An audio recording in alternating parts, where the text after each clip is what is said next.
আজকে আমি নিয়ে এলাম রাইস কুকারে সবজি বিরিয়ানির রেসিপি নিয়ে। খুব সহজে আমরা এখানে রান্না করতে পারি, যে কোনো রেসিপি তৈরি করতে পারি।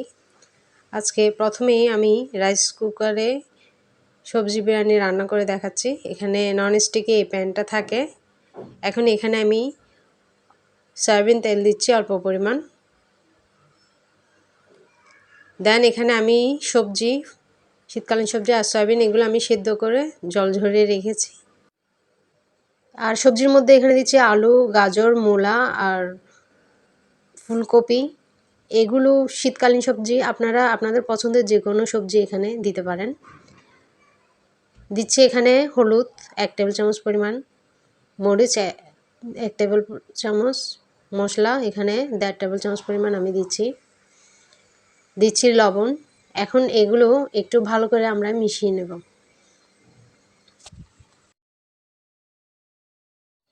এগুলোকে মিশিয়ে হালকা ভাজতে থাকবো, উপরে ঢাকনাটা দেওয়ার দরকার নেই। দিয়ে দিচ্ছি টমেটো। আপনারা যদি টমেটো দিতে না চান তাহলে এটা স্কিপ করতে পারেন। দিচ্ছি কাঁচামরিচ, জাস্ট ভেঙে দিয়ে দিলাম আমি। এখন এগুলো একটু ভেজে নিচ্ছি একসাথে। সবজি হালকা ভাজা হয়ে গেলে আমি এখানে চাউল, তেজপাতা, লং, এলাচি, ডালচিনি সব দিয়ে দিচ্ছি। এখানে চাউল যদি 250 গ্রাম নেন তাহলে জলের পরিমাণ থাকবে 500 গ্রাম, এরকম ডাবল হবে, এরকম হিসাব করে দিতে হবে।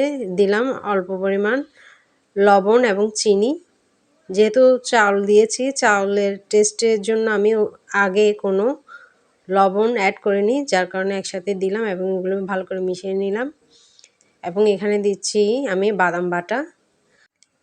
এখন এগুলো ভালো করে মিশিয়ে নিচ্ছি, মিশিয়ে ভাজতে থাকছি।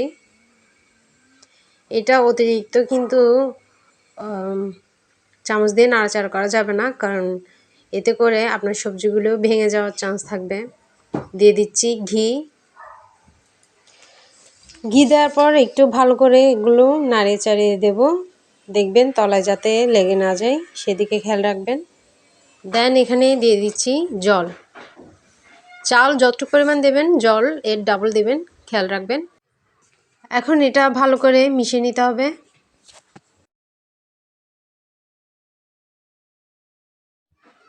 মেশানো হয়ে গেলে এখানে যে ছিদ্র বাটি থাকে ওই বাটিতে আমি 3টে ডিম ধুয়ে জাস্ট দিয়ে দিলাম এবং ঢাকনা দিয়ে দিচ্ছি।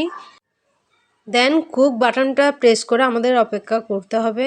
এটা অটোমেটিকলি কুক হয়ে গেলে ওয়ার্মে লাইট জ্বলে উঠবে, তখন আমাদের রান্না শেষ বুঝে নিতে হবে। আমি এখন খুলে দেখাচ্ছি, আমার এখানে ডিম সেদ্ধ হয়ে গেছে। এটা জাস্ট খোসা ছাড়িয়ে নিতে হবে। আমি এখন এই উপরের বাটিটা তুলে নিলাম, আর নিচে দেখুন আমার সবজি বিরিয়ানি রেডি। আমি একটা প্লেটে এটা সার্ভ করে দেখাচ্ছি, দেখুন এটা কতটা ঝরঝরে হয়েছে।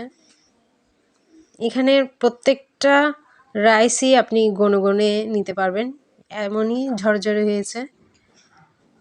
একটা কথা মাথায় রাখবেন, এখানে যে স্পুনটা দিয়ে রান্না করার জন্য স্পুনটা থাকে প্লাস্টিকের, ওই স্পুন দিয়ে রান্না করবেন। After all safety is our first duty. বাসায় ট্রাই করে দেখবেন আপনি আপনার আঙ্গিকে, আমি আমার আঙ্গিকে রান্না করে দেখালাম। বাসায় ট্রাই করে দেখবেন, ভালো লাগলে সাবস্ক্রাইব, পাশে বেল আইকনটি বাজিয়ে দিতে ভুলবেন না। ভালো খান, সুস্থ থাকুন, ধন্যবাদ।